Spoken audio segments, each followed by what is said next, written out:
নমস্কাৰ বন্ধু বান্ধৱীসকল কি খবৰ সবৰ আশা কৰোঁ ভালে আছে বুলি অসমৰ নাম্বাৰ 1 প্ৰাইভেট জব পৰ্টেললৈ সবকে স্বাগতম জনালো আৰু আজি আমি কিছুমান ভাল প্ৰাইভেট জব ভেকেন্সি প্ৰায় 10টা কোম্পানী ভেকেন্সি ডিসকাস কৰিম যত কোনো ফিজ দিব নালাগে কোনো কনসালটেন্সি নোযোৱাকৈ ঘৰ থাকি আৰামছে আবেদন বা এপ্লাই কৰিব পাৰিব সময় নষ্ট নকৰি ভিডিঅটো ষ্টাৰ্ট কৰিছো সদায় নিচিনাকৈ গুগলত টাইপ কৰি দিলে হ'ল আমাৰ চেনেলৰ নাম অসম জব ফ্ৰী নেটৱৰ্ক হেনকৈ ৱেবছাইটটো আহি যাব যৰ পৰা মই সদায় আপোনাক চাকৰিবোৰ আপডেট দি থাকো আৰু আপুনি নিজে সেই ৱেবছাইটটো ভিজিট কৰি চাকৰিবোৰ চাব পাৰিব আৰু আবেদন কৰিব পাৰিব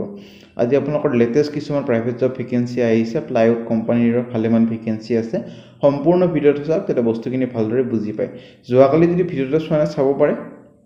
এটা আপোনালোকৰ biggest private job vacancy in Assam চলি আছে প্ৰায় 30টা কোম্পানীৰ ভেকেন্সি চলি আছে মাইক্ৰ ফাইনেন্স বেংকৰ vacancy direct walk in interview কোনো শৰ্ট লিষ্টেড কৰা নহয় ডাইৰেক্ট ৱাক ইন ইন্টাৰভিউ কাৰণে গলে হল এইটো ভিডিঅ চাব পাৰে all Assam private job vacancy Airtel company কল্ডিংছ কোম্পানী ফেব্ৰুৱাৰী মাহৰ গ্ৰেড 3 গ্ৰেড 4 হবলগীয়া যোনবোৰ ইন্টাৰভিউ আছে প্ৰাইভেট জবৰ চৰকাৰী জব নহয় প্ৰাইভেট জবৰ সেইবোৰ আছে এইটো ভিডিঅত Reliance Jio company vacancy Maruti Suzuki Nexa company so বহুত ভেকেন্সি ডেইলি বেসিছত আহিয়ে থাকে এটা কাৰণে যাতে ভিডিঅ ৰেগুলাৰ চাই যাতে ৰেগুলাৰ আপডেট ৰেগুলাৰ পাই থাকে নহলে আপুনি মিস কৰি দিলে পিছলৈ লাষ্ট ডেটৰ পিছত আবেদন কৰিলে আপোনাৰ আবেদনটো আবেদন কৰা নহব আজি আপোনালোকৰ আহিছে টপ 10 ফেব্ৰুৱাৰী মাহৰ 10টা কোম্পানী চাকৰি খবৰ সো প্ৰথম ভেকেন্সি আপোনালোকৰ আহিছে এখন স্কুলৰ পৰা Tezpur all saints Diocesan school Tezpur CBSE affiliated school হয় আৰু 21 ফেব্ৰুৱাৰী ভিতৰত আবেদনটো কৰক কমপ্লিট বায়োডাটাখন পঠাই 3 বছৰ টিচিং অভিজ্ঞতা লাগিব এইকেইটা পোষ্টৰ কাৰণে সায়েন্সৰ টিচাৰৰ ভেকেন্সি এটো কাৰণে এমএসসি ইন ফিজিক্স বা এমএসসি ইন কেমিষ্ট্ৰি দুটা ভেকেন্সি আছে এটা আছে আপোনালোকৰ এমএসসি ইন ফিজিক্স এটা MSc in chemistry next vacancy মেথছৰ এটো কাৰণে এমএসসি ইন মেথছ কৰা হ'ব লাগিব ফিজিক্যাল এডুকেশন টিচাৰ এটো কাৰণে মাষ্টাৰ্স ইন ফিজিক্যাল এডুকেশন কৰা হ'ব লাগিব আৰু মন্টেছৰি ট্ৰেইন টিচাৰৰ ভেকেন্সি আছে এইকেইটা কাৰণে এলিজিবল হ'ব কাৰণে আপোনালোকৰ মাষ্টাৰ্স ডিগ্ৰীটো হ'ব লাগিব লগতে বিএড বা ডিএল কৰা হ'ব লাগিব এটা এটা কম্পালসৰি বস্তু হয় সো যাৰ কোৱালিফিকেশন খিনি গটে আছে মাষ্টাৰ্স ডিগ্ৰী আছে বিএড ডিএল আছে হিয়তৰ নাম্বাৰত কন্টাক্ট নাম্বাৰত কন্টাক্ট কৰি লব পাৰে লেণ্ডলাইন নাম্বাৰো দি আছে ফোন নাম্বাৰো দি আছে আৰু ইমেইল আইডিও দি আছে ইমেইলত নিজৰ ৰিজিউমিখন পঠাই দিয়ক আৰু এইকেইটা চাৰিটা পোষ্টত কোনটো পোষ্ট চাকৰিটো কৰিব খোজে হেতু মেনশন কৰি দি পঠাই দিলে হ'ল হেডিঙত লিখি নে ভেকেন্সি লৈ যাম নে ভেকেন্সি আপোনালোকৰ আহিছে হোটেল লিভিং হাবৰ পৰা ভেকেন্সি ফ্ৰন্ট অফিস এক্সিকিউটিভৰ দুটা ভেকেন্সি আৰু ফ্ৰন্ট অফিস এসিস্ট্যান্টৰ দুটা ভেকেন্সি এইটো কাৰণে আপোনালোকৰ গ্ৰেজুৱেচন কৰা হলে চলি যাব আৰু হাউসকিপিং সুপাৰভাইজাৰৰ কাৰণে হোটেল মেনেজমেন্ট আৰু গ্ৰেজুৱেট কৰা হলে হল ৰেষ্টুৰেন্ট কেপ্টেইনৰ কাৰণে হোটেল মেনেজমেন্ট কৰা হলে হল ইন্টাৰেষ্টেড ক্যান্ডিডেটবোৰে 6 মাহৰ এটা অভিজ্ঞতা যাৰ আছে হিয়তে হোটেলত যাই নিজৰ সিভিখন দিব পাৰে বা ডাইৰেক্ট ইমেইলতো পঠাই দিব পাৰে হোটেলত যাব দৰকাৰ নাই কন্টাক্ট নাম্বাৰো দি আছে যোগাযোগখিনি কৰি এপ্লাই কৰিব পাৰে 18 ইন্টাৰভিউ আছে আপোনালোকৰ 18 ফেব্ৰুৱাৰী সো যোগাযোগখিনি কৰি থব আৰু ডাইৰেক্ট যাৰ এলিজিবল হয় এটা চাকৰিৰ কাৰণে 18 ফেব্ৰুৱাৰী 11টা বজাত গলে হৈ যাব 11টা বজাত আগত না যাব পিছৰ না যাব অলপমান আধা ঘণ্টা এটা আগত আহিব পাৰে 10:30 ৰ ভিতৰত আহি ইন্টাৰভিউটো এটেন্ড কৰি ইন্টাৰভিউ যদি ভাল হয় নিশ্চয় চাকৰিটা পাই যাব নে ভেকেন্সি বেটাৰ পাৱাৰ কোম্পানীৰ পৰা আহিছে এটা এটা আপোনালোকৰ আইএসও সাৰ্টিফাইড অৰ্গানাইজেচন হয় আৰু reputed OEM of power conditioning equipment dealership হয় এটা কোম্পানী হয় এটা কাৰণে কাস্টমাৰ কেয়াৰ এক্সিকিউটিভৰ ভেকেন্সি গুৱাহাটীৰ কাৰণে আৰু আপোনালোকৰ পাঁচ এটা এক্সপেৰিয়েন্স বিচৰা হৈছে service industry customer service industry mainly from a company who is deal in power electronics মানে পাৱাৰ ইলেক্ট্ৰনিক্সৰ লগত যদি জড়িত আপোনালোকৰ অলপ অভিজ্ঞতা আছে 3 মাহ 6 মাহ এবছৰ হিয়টা আবেদন কৰিব পাৰে এটা চাকৰিৰ কাৰণে আৰু মিনিমাম আপোনালোকৰ গ্ৰেজুৱেচন কৰা হ'ব লাগিব গ্ৰেজুৱেচন ইন এনি ফিল্ড মানে arts science commerce MS office ভালদৰে জানিব লাগিব আৰু গুড প্ৰফিচিয়েন্সি এটা হ'ব লাগিব সো যোনজনী ইন্টাৰেষ্টেড আৰু এলিজিবল হয় নিজৰ ৰিজিউমিখন 15 ফেব্ৰুৱাৰীৰ ভিতৰত এইটো ইমেইলত পঠাই দিব পাৰে আৰু হেডিঙত লিখি দিব application applied for the post of customer care executive বুলি নে ভেকেন্সি ইংলিছ টিচাৰৰ vacancy for pre primary school এখনৰ পৰা প্ৰেফাৰেন্স দিব যদি ইংলিছ মিডিয়াম বেকগ্ৰাউণ্ডৰ আছে এইটো আপোনালোকৰ সিঙ্গাৰ পৰা আহিছে নিয়াৰ বৰপেটা টাউনৰ পৰা 5 কিলোমিটাৰ মান হ'ব আৰু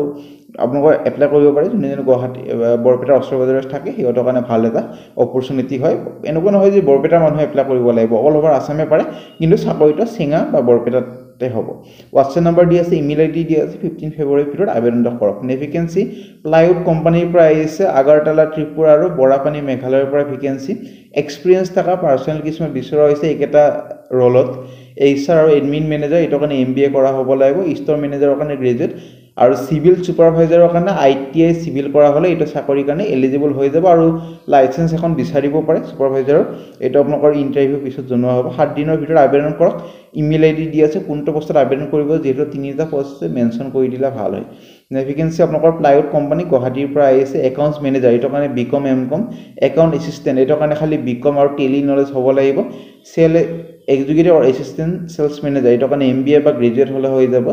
আৰু সেলস কোঅৰ্ডিনেটৰৰ কাৰণে গ্ৰেজুৱেট ফ্ৰন্ট অফিস এক্সিকিউটিভৰ কাৰণে গ্ৰেজুৱেট ইমেইল আইডি দি আছে ইমেইলত নিজৰ ৰিজিউমখন পঠাই দিব আৰু কোনটো পোষ্টত আবেদন কৰিব যেহেতু আপোনাৰ 5টা পোষ্ট আছে একেটা ভিতৰত কোনটো পোষ্টত চাকৰি কৰিব খুজে মেনশন কৰি দিল হয় সেইমতে পিছলৈ যদি ইন্টাৰভিউ কাৰণে মাতে যাব লাগিব ভেকেন্সি গোৱালপাৰাৰ পৰা আহিছে Al Salam hospital Pancharatna road Goalpara physician MD medicine তাৰপিছত গাইনেকোলজিষ্ট পেডিষ্ট্ৰিয়ান তাৰপিছত ENT স্পেশালিষ্ট এটো কাৰণে MSDL চাই লব কোৱালিফিকেশন কেটা ফালেমান স্যালাৰি পাব 1.5 lakh per month with free accommodation থাকাটো দিয়া হ'ব তাৰ পৰা আপোনালোকৰ ডাইৰেক্ট ইন্টাৰভিউ কাৰণে যাব পাৰে 17 24 আৰু 2 মাৰ্চৰ তিনিটা ডেট দিছে একেটা ভিতৰত এটা ডেটত গলে হৈ যাব during office hours contact number email ID দিয়া আছে WhatsAppত খালি কন্টাক্ট কৰিব দিছে ফোন কৰিব দিয়া নাই WhatsAppত কিবা যদি ডাউট বা সুধিব লগিয়া আছে সুধি লব পাৰিব vacancy AutoCAD architect draughtsman required immediately required সানমাৰিত আহিছে ভেকেন্সিটো কন্টাক্ট নম্বৰ দি আছে যোগাযোগখিনি কৰিব পাৰে ভেকেন্সি অইল ভেলি স্কুল এখন আপোনালোকৰ CBSE এফিলিয়েটেড ৰেসিডেন্সিয়েল স্কুল হয় বগা পানী কলনী ডিপগৈত আছে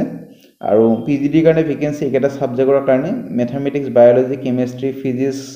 তাৰপিছত আপোনালোকৰ Hindi accountancy business studies physical education English economics sociology আৰু পলিটিক্যাল সায়েন্স এটা কাৰণে পোষ্ট গ্ৰেজুৱেচন হ'ব লাগিব স্পেসিফিক সাবজেক্ট কেটাত BEd ডিগ্ৰী হ'ব লাগিব PRT আৰু TGT কাৰণে all subject qualification post graduation বা graduation in any specific subject BEd বা DL ডিগ্ৰী হ'ব লাগিব প্ৰেফাৰেন্স দিব কেণ্ডিডেটজন যোনে ৰেসিডেন্টাল মানে কেম্পাছতে থাকিব পাৰিব লাগিব মানে ৰেসিডেন্টাল যোনটো টিচাৰ বুলি কয় ইমেইল আইডি দিয়া আছে 10 মাৰ্চৰ ভিতৰত আবেদন কৰক যাক শৰ্টলিস্টেড কৰা হয় ইন্টাৰভিউ কাৰণে মাতিব আৰু ইন্টাৰভিউ তিনিটা লোকেশনত হ'ব ডিগবৈ ডিব্ৰুগড় আৰু গুৱাহাটীত সো যোনে ইন্টাৰেষ্টেড কেণ্ডিডেট হয় এপ্লাই কৰিব পাৰে কোনটো পোষ্টত আবেদন কৰিছে এটা মেনশন কৰি দিব নাপাহৰিব ভেকেন্সি আপোনালোকৰ আহিছে টি লাউঞ্জ এটা আপোনালোকৰ টি অকশন সেন্টাৰ গণেশগুৰিত আছে ওয়াক ইন ইন্টাৰভিউ কাৰণে ডাইনামিক ফিমেল কেণ্ডিডেট বিচৰা হৈছে খালি HS পাস মানে 12 পাস হলে হল বেসিক কোৱালিফিকেশন নালাগে বেসিক কম্পিউটাৰ নলেজ হ'ব লাগিব আৰু ফ্লুয়েন্সি হ'ব লাগিব ইংলিশ ল্যাঙ্গুৱেজ ক'ব জানিব লাগিব টি হোষ্টিৰ কাৰণে ভেকেন্সি এটো এটা আৰু ৰেপুটেড এখন টি লাউঞ্জ হয় সো ভাল এটা চাকৰি ভাল এটা দৰমহা পাব এটো চাকৰিত ইমেইল আইডি দিয়া আছে 18 ফেব্ৰুৱাৰীৰ ভিতৰত আবেদন কৰক 18 ফেব্ৰুৱাৰীৰ পিছত আবেদন কৰিলে এক্সেপ্ট কৰা নহব হেটো কাৰণে লাষ্ট ডেট যোৱাৰ ভিতৰতে চাকৰি কৰা আবেদন কৰিব চেষ্টা কৰক বহুতে এটা কাম কৰে লাষ্ট ডেট যোৱাৰ পিছত আবেদন কৰে সেইবোৰক ব্লক কৰি দিয়া হয় যিকোনো কোম্পানীতে আৰু পিছলৈ যদি হেটো কোম্পানী চাকৰি হলে হেটো আবেদন কৰিব কিটাও নোৱাৰে হেটো কাৰণে লাষ্ট ডেট যোৱাৰ আগতে আবেদন কৰক আৰু সদায় যদি ভিডিওবোৰ চাই মই সদায় চেষ্টা কৰো আপোনাক ভাল ভাল চাকৰি দিবলৈ মোৰ চাকৰি থাকে তেতিয়া মই চেষ্টা কৰো যাতে আপোনাক ভাল ভাল আপডেটবোৰ পায় হেটো কাৰণে সদায় ভিডিও চাওক আৰু লাষ্ট ডেট যোৱাৰ পিছত আগতে আবেদনটো কৰক সফিন আজিলি মানে যদি ভিডিওটো চাই ভালে ভিডিও লাইক কৰি দিও আপোনাৰ ফ্ৰেণ্ডৰ সৈতে বন্ধু বান্ধৱীৰ ভিডিওটো শেয়াৰ কৰি দিও যাতে হিগত এটা হেল্প হৈ আজিলৈ মানে আগলৈ ভিডিও চাই থাকক আৰু আমাৰ WhatsApp group Telegram group Facebook group যদি জয়েন কৰে না কৰিব পাৰে যাতে ভাল ভাল আপডেটবোৰ পাই থাকিব আজিলৈ ইমানে